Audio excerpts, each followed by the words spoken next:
खाना जब हजम होगा, पचेगा, तो रस बनेगा, रस में से मांस, मज्जा, रक्त, वीर्य, मल मूत्र, अस्थि, मेद बनेगा। मल मूत्र की जरूरत नहीं है, शरीर उसको छोड़ देगा। बाकी सब चीजों की जरूरत है, शरीर उसको धारण कर लेगा। ये एक है। दूसरी तरफ क्या होगा, आग नहीं जलेगी, आपने गटागट पानी पी लिया तो वही खाना सड़ेगा, और सड़ने के बाद उसमें से जहर बनेंगे। तो सबसे पहला जहर जो बनता है खाना सड़ने के बाद, उसका नाम है यूरिक एसिड। कई बार आप डॉक्टर के पास जाते हैं ना, आप कहते हैं मुझे ये तकलीफ, मुझे वो तकलीफ, तो डॉक्टर तुरंत डायग्नोसिस करके कहता है आपको यूरिक एसिड बन रहा है। तो वो आपको कहता है ये दवा खाओ, ये दवा खाओ, ये दवा खाओ, ऐसे खाओ, वैसे खाओ, यूरिक एसिड कम करो।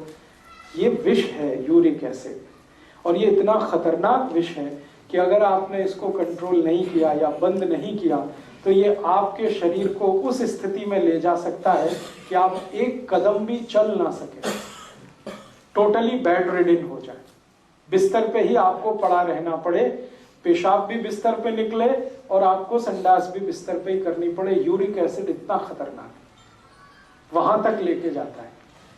तो इसलिए खराब विष है, अच्छा नहीं है, नहीं बनना चाहिए।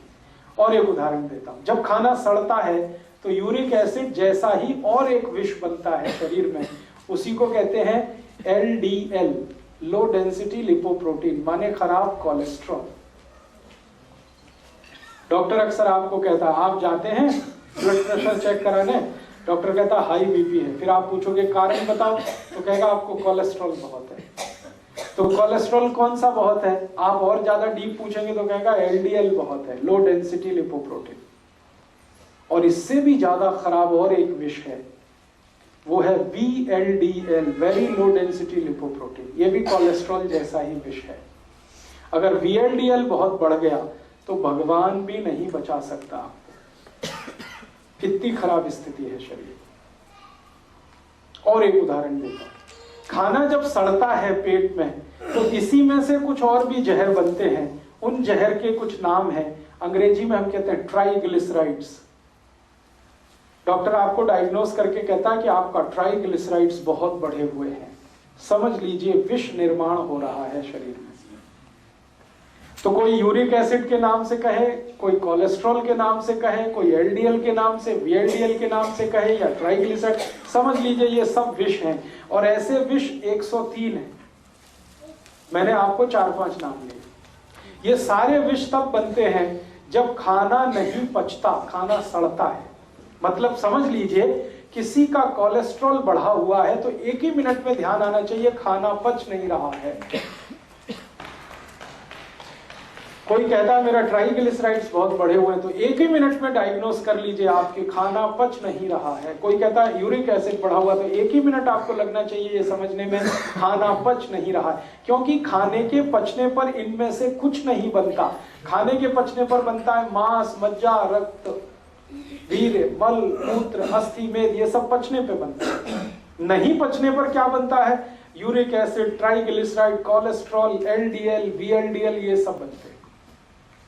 और यही आपको रोगों का कारण बना देते हैं, माने आपके शरीर को रोगों का घर बना देते हैं। तो हमें ध्यान किस बात पर देना है, जिंदगी में सबसे ज्यादा ध्यान ये देना है कि जो हम खा रहे हैं वो पूरा ठीक से पचना चाहिए।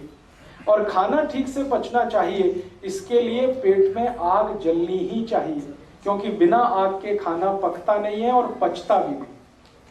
रसोई में आग नहीं है, आप कुछ नहीं बना सकते। पेट में आग नहीं है, कुछ नहीं पचा सकते। तो महत्व की बात है खाना खाना नहीं, महत्व की बात है खाने को पचाना। आपने क्या खाया, कितना खाया, ये इमैटीरियल है। कोई कहता मैंने 100 ग्राम खाया, कोई 200 ग्राम, कोई 500 ग्राम, ये इमैटीरियल है। पचाया कितना उसमें से, वो मटेरियल है, वो महत्व का है। आपने 100 ग्राम खाया और 100 ग्राम पचाया, बहुत अच्छा है। और 200 ग्राम खाया और सिर्फ 100 ग्राम पचाया, बहुत बेकार है, आपका रिपोर्ट कार्ड बहुत खराब है। 500 ग्राम खाया और उसमें से 200 ग्राम भी पचा नहीं सके तो बहुत खराब। अगर 100 ग्राम खा के 200 ग्राम खा के पूरा पचा लिया तो बहुत अच्छा आपका रिपोर्ट कार्ड है। तो हमें ध्यान ये रखना है कि खाना खाना महत्व का नहीं, खाने को पचाना।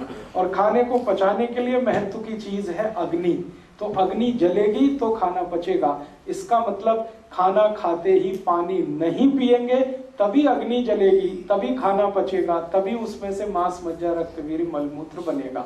तो ये सूत्र दिया गया, खाना खाते ही तुरंत पानी नहीं पीना।